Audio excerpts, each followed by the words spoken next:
বাংলাদেশকে আজকে কাটাতারে ঝুলছে। অনেক বছর আগের প্রতীক ছিল ফেলানি। ফেলানি যেমন কাটাতারে ঝুলছিল, আজকে বাংলাদেশের স্বাধীনতার সার্বভৌমত্ব ওই কাটাতারে ঝুলছে। এই কাটাতার কাটতে হবে, এই ঝুলিয়ে রাখা চলবে না। আগে আমাদের দেশের সীমান্ত রক্ষীদের নাম কি ছিল? BDR, Bangladesh rifle. আর এখন হচ্ছে বর্ডার গার্ড। রাইফেল নাই, আর রাইফেল নাই, কতদিন তারা শখ করে স্বীকার করে আবার দেশের মানুষ। এবং আমাদের জোয়াররা মারা যায়, পতাকা বৈঠক করে লাশটা ফেরত দেন। লজ্জা লাগে। আমরা স্বাধীন দেশ, আমরা অস্ত্র কিনি জনগণের টাকায় তার বিরুদ্ধে ব্যবহার করার জন্য, যারা আমাদের সার্বভৌম আঘাত করে তাদের বিরুদ্ধে ব্যবহার করার জন্য। সেখানে একটি পুলিশ নাই। পূর্বাঞ্চল কি হচ্ছে? চোখ যিনি বললেন আমরা বাংলাদেশ থেকে কিন্তু আলাদা করতে চাই, তিনি ঢাকায় ঘোড়ার চারুকলাতে তার সাথে সংস্থার উদ্বোধন কর্তা ব্যক্তিরা বলে কেন তাকে জেলে দিতে কষ্টটা কি, তাকে গ্রেপ্তার করতে কষ্টটা কি, যেমনি বাংলাদেশ থেকে আলাদা একটা রাষ্ট্র করতে চায় বুক টান করে বলে। সেই দিকে নজর নাই। সে কারণে বলছি দেশটাকে নিয়ে ষড়যন্ত্র, স্বাধীনতা নিয়ে ষড়যন্ত্র। তাই এই স্বাধীনতাকে যদি বাঁচাতে হয়, সার্বভৌমত্বকে যদি রক্ষা করতে হয়, তাহলে ৭১-এর মতোই আমাদেরকে গড়ে তুলতে হবে। ৭১-এর স্বাধীনতা যুদ্ধ যে গণতন্ত্রের জন্য, গণতান্ত্রিক রাষ্ট্রের জন্য, শহীদ জিয়া যে স্বপ্ন ভৌগোলিক গণতন্ত্র, খালেদা যে সংসদীয় গণতন্ত্র দিয়ে গেলেন, সেটাকে উদ্ধার করার জন্য, পুনরুদ্ধার করার জন্য আমাদের নেতা তারেক রহমান নেতৃত্ব দিচ্ছেন, তাই না? তো বিদেশে দল চলে না, তার নাম শুনলে আমার সাথে আবার দেখে তার 500 পাওয়া কেন দল চলে না কেন? আমরা বলছি যে তারেক রহমান বিদেশ থেকে আপনারা তো ভয় পান কেন? দুদিন পর পর মামলা দিয়ে তার নামে ঈদের কেন জানতেন কেন? ভয় পাই না মানেই আড়ালে আমি ভয় পাই, এটাই প্রকাশ হয়। সে কারণেই আমার মনে হয় আমাদের হতাশার কোনো কারণ নাই। আমাদের কর্মীরা ক্লান্ত, কিন্তু হতাশ নয়। কেন ক্লান্ত? এতদিকে মা বাবার চোখ দেখে নাই, মুখ দেখে নাই, পকেটে টাকা নাই, ভাইয়ের চিকিৎসা করতে পারে না, এমনকি নিজের চিকিৎসাটা করতে পারে না। আমরা দাবি করি দেই, কতই বা দেই, তাতে কি লাভ হয়? কিছুই পায় না।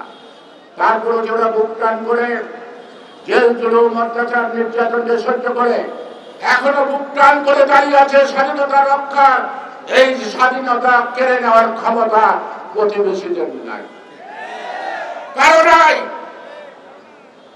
আর প্রতিবেশীদের জ্বালানি করে শেখ হাসিনা বেশি দিন টিকতে পারবে না।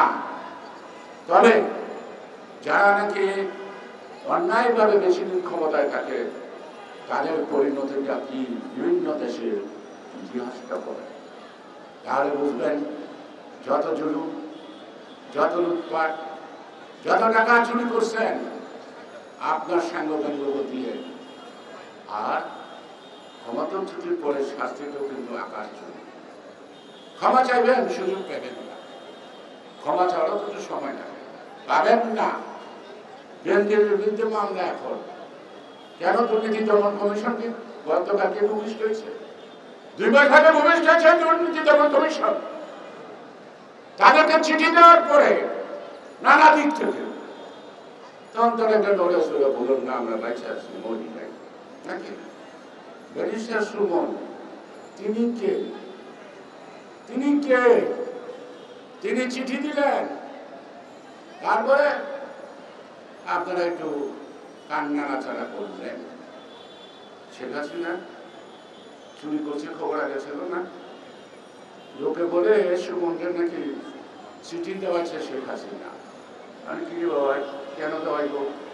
তোর মনে হয় এই যে লোকে তো বাঘটা কম দিয়েছিল, এটা বলে হিসাবে ধরা গেছে। আমি জানি না, মানুষের কথা তো যে যেতে পারে বলে তাই শুনি, এটা কিন্তু আমার কোনো কথা না, পরিষ্কার। সুতরাং ভাগে কম করলে ধরা পড়ে, ভাগ পাইলে ফাঁক দিয়া পারে যায়, তাই না? সে কারণে বলছি, দুর্নীতি দমন কমিশন আওয়ামী লীগের জন্য একটা টিপটপ লগ্নি, টপ ক্লিন লগ্নি অথবা ব্যান্ড বক্স। ওই আওয়ামী লীগের নেতা তো যত মামলা করো না, সোনা চুনা দিয়ে ধুইয়া পরিষ্কার করে ফকা হয়ে বের করে দেবো, কিচ্ছু পাওয়া যায়। আর আমাদেরকে বানানো মামলা দিয়ে একের পর এক একজনের শাস্তি দিচ্ছে। সুতরাং যারা যেখানে ক্ষমতার অপব্যবহার করেন, জবাব একদিন দিতে হবে। সেই জবাব নেওয়ার পর সহ্য করতে পারবেন কিনা জানি না।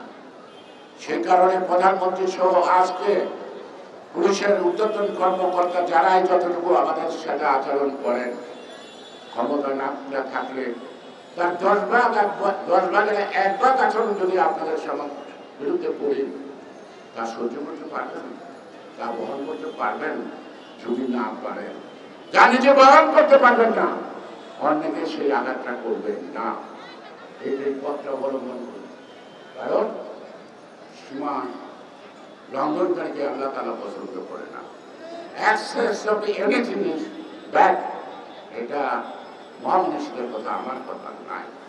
তাই অ্যাক্সেস অফ এনিথিং ব্যাড আমার অ্যাক্সেস নয়।